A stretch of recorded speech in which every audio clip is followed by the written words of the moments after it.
नमस्कार दोस्तों, मेरे चैनल भक्ति भाव टीवी में आपका स्वागत है। तो दोस्तों, आज की इस कथा में आपको जानने को मिलेगा कि कौन थी देवी अहिल्या। अहिल्या ब्रह्मा जी की मानस पुत्री थी।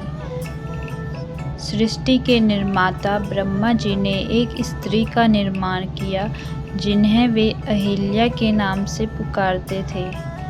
अहिल्या अत्यंत रूपवान थी तथा उन्हें यह वरदान प्राप्त था कि उनका यौवन सदा बना रहेगा। उनकी सुंदरता के सामने स्वर्गलोक की अप्सराएं भी फीकी नजर आती थी। अहिल्या की सुंदरता के कारण सभी देवता उन्हें पाने की इच्छा रखते थे। ब्रह्मा जी ने अहिल्या की शादी के लिए एक परीक्षा का आयोजन किया, जिसके विजेता से वह अहिल्या की शादी रचना चाहते थे। सभी देवताओं को निमंत्रण दिया गया। सभी देवता उस परीक्षा के लिए उपस्थित हुए। महर्षि गौतम ने यह परीक्षा उत्तीर्ण की। इसी कारण अहिल्या का विवाह विधि पूर्वक महर्षि गौतम के साथ हुआ। रामायण के पात्रों से हमारे यहाँ बच्चा बच्चा परिचित है। इसका कारण यह है कि हर व्यक्ति के मन, विचार और रुचि को मोहने वाली अनेक कथाएं इसमें बसी हैं। ऐसी ही कथा है श्री राम के वनवास के समय पत्थर की शिला पर पैर पड़ने पर उसका जीवित स्त्री में बदल जाना। यही अहिल्या थी जो राम के स्पर्श से श्राप मुक्त हुई। लेकिन प्रश्न यह उठता है कि अहिल्या को श्राप क्यों मिला? वे पत्थर की शिला कैसे बन गई? भारतीय पौराणिक कथाओं की एक विशेषता यह भी है कि एक कहानी में दूसरी कहानी मिलकर एक कड़ी बनाती है। अहिल्या की कहानी भी कुछ इसी प्रकार है। आइए आज इस रोचक और अनोखी कथा का आनंद लेते हैं। भारतीय पौराणिक कथा के अनुसार अहिल्या महर्षि गौतम की पत्नी थी। ज्ञान में अनुपम अहिल्या स्वर्गिक रूप गुणों से संपन्न थी। अपने अतुलनीय सौंदर्य और सरलता के कारण वे अपने पति की प्रिय थी। इसके साथ ही वे अपने पति के प्रति पूर्ण रूप से समर्पित थी। इसीलिए उन्हें सती अहिल्या का नाम मिला था। दोनों ही पति पत्नी धर्म का पालन करते हुए प्रेम रस से परिपूर्ण दाम्पत्य का निर्वहन कर रहे थे। ऐसे अद्भुत प्रेम को अचानक एक दिन बुरी नज़र लग गई। यह बुरी नज़र थी देवराज इंद्र की, जो अहिल्या के सौंदर्य पर आसक्त होकर उनका प्रेम पाने के लिए लालायित हो उठा। इंद्र को महर्षि गौतम की दैवीय शक्तियों और सामर्थ्य का ज्ञान था। इसके साथ ही वह अहिल्या के पतिनिष्ठ होने के सत्य से भी परिचित था। इंद्र के पास इन शक्तियों से पार पाने का सामर्थ्य नहीं था, पर वह अहिल्या को भूलना भी नहीं चाहते थे। वह स्वयं को संयमित कर सही अवसर की प्रतीक्षा करने लगा।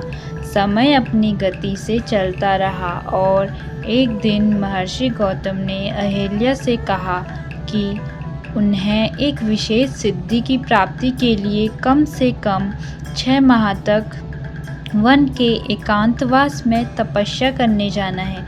अहिल्या ने उन्हें सहमति देते हुए उनकी प्रतीक्षा करने की बात कह विदा कर दिया। इंद्र बस ऐसे ही एक अवसर की प्रतीक्षा जाने कब से कर रहा था। ऋषि के जाते ही वह महर्षि गौतम का वेश धारण कर अहिल्या के पास पहुंच गया।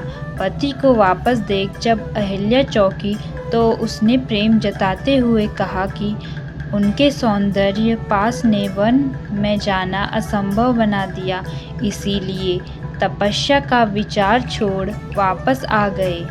पति की यह बात सुनकर अहिल्या का मन मयूर नाच उठा और वे दोनों पहले से भी अधिक प्रेम से जीवन का आनंद लेने लगे। देखते ही देखते 6 माह का समय बीत गया और एक दिन अहिल्या ने सुबह सवेरे अपने आंगन में अपने पति की चिर परिचित पुकार सुनी, जबकि ऋषि का रूप धरे इंद्र तब तक सो ही रहे थे। एक पल में ही तब तक इंद्र को भी ऋषि के आने का भान हो गया था, तो बिना देरी किए वह वहां से भाग निकला। अहिल्या से सारा वृतांत जान ऋषि क्रोध से भर उठे और तुरंत ही उन्होंने श्राप दे दिया कि जिस स्त्री को अपने पति के स्पर्श का भान न हुआ वह जीवित नहीं हो सकती। तन और मन से पत्थर की तरह कठोर व्यवहार किया है तो तू भी पत्थर की हो जाए। ऋषि के श्राप और अपनी अज्ञानता से निराश अहिल्या ने तब अपने पति को रोते हुए समझाया कि आप इतनी दिव्य शक्तियों से संपन्न हैं, आप मुझे अकेला छोड़कर गए और बीते 6 माह में आपको एक बार भी आभास न हुआ कि मेरे साथ कोई छल कर रहा है। तो मैं तो एक साधारण स्त्री हूँ, मैंने अनजाने में अपराध किया है, भले ही मैं पराये पुरुष के साथ रही हूँ, पर मेरा मन पवित्र है क्योंकि उस पुरुष को मैंने आप यानी अपना पति जानकर ही अपनाया था। तन और मन दोनों से ही मैं अपने पति के ही साथ थी। यह सुनकर क्रोधित महर्षि गौतम बाहर की तरफ आए। जब उन्होंने कुटिया के बाहर चंद्रमा को बैठे देखा तो गुस्से में महर्षि गौतम ने चंद्रमा को श्राप दे दिया कि राहु की कुदृष्टि तुम पर सदा बनी रहेगी। इसी श्राप के कारण चंद्रमा को ग्रहण लगता है। गुस्से से लाल पीले महर्षि गौतम ने अपने कमंडल से चंद्रमा पर प्रहार किया, इसी कारण चंद्रमा में दाग हैं। इंद्रदेव को महर्षि गौतम के आने का आभास होते ही वह वहां से भागने लगे। क्रोध से भरकर गौतम ऋषि ने इंद्र से कहा, मूर्ख, तूने मेरी पत्नी का स्त्रीत्व भंग किया है, उस द्विलोक में पूजा न होने की बात कही। वहां से भागते समय इंद्रदेव अपने असली रूप में आ गए। इंद्र को देवराज की उपाधि देने के साथ ही उन्हें देवताओं का राजा भी माना जाता है, लेकिन उनकी पूजा एक भगवान के तौर पर नहीं की जाती। इंद्र द्वारा ऐसे ही अपराधों के कारण उन्हें दूसरे देवताओं की तुलना में ज़्यादा आदर सत्कार नहीं दिया जाता। अहिल्या की कोई गलती नहीं थी, उनके साथ तो इंद्रदेव ने छल किया था, परंतु क्रोध के आवेश में महर्षि गौतम ने अहिल्या को अनंत काल तक शीला का रूप धारण करने का श्राप दे दिया।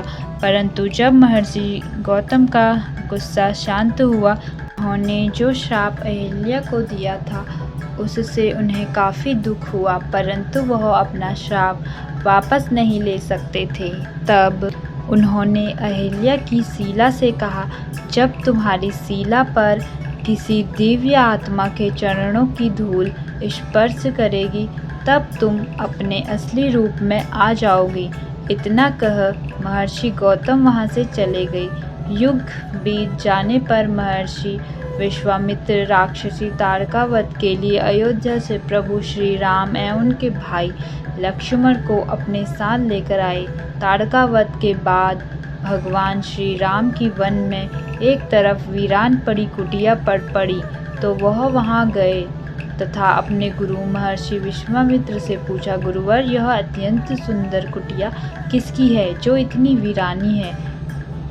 प्रतीत होता है कि युगों से यहाँ कोई आया गया नहीं है।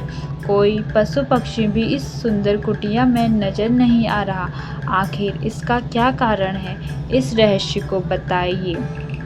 तब महर्षि विश्वामित्र ने कहा, हे प्रभु, यह कुटिया वर्षों से आपके आने का इंतजार कर रही है। इस कुटिया में आप जो शिला देख रहे हैं, यह आपके चरणों की धूल का युगों से इंतजार कर रही है। भगवान श्री कृष्ण राम ने महर्षि विश्वामित्र से पूछा, आखिर इतने वर्षों से यह शिला क्यों मेरी चरण रज का इंतजार कर रही है? इतना सुनकर महर्षि विश्वामित्र ने भगवान श्री राम एवं लक्ष्मण जी को अहिल्या की पूरी कहानी सुनाई। पूरी कथा सुनने के बाद भगवान श्री राम ने अपने चरणों से उस शिला को स्पर्श किया। चरणों के स्पर्श से शिला अहिल्या के रूप में परिवर्तित हो गई। उस अवसर पर भगवान श्री राम ने अहिल्या से कहा कि इस सारे प्रकरण में आपका कोई दोष नहीं। अब गौतम महर्षि भी आपसे क्रोधित नहीं है। अहिल्या के वास्तविक रूप में आते ही वीरान कुटिया में फिर से बाहर आ गई। पक्षी चहचहाने लगे। इस प्रकार भगवान श्री राम ने देवी अहिल्या का उद्धार किया। सभी योगी जन इसी राम नाम का जाप करते हुए परम सत्य को पाने के लिए प्रयासरत रहते हैं। राम नाम रहस्यपूर्ण व गूढ़ होने पर भी मधुर, मनमोहक व कल्याणकारी है। जय श्री राम। दोस्तों, आपको ये कहानी कैसी लगी कमेंट करके ज़रूर बताएं और वीडियो पसंद आया हो तो लाइक करें और ऐसी ही बहुत सारी कहानियों को सुनने के लिए मेरे चैनल को सब्सक्राइब करें।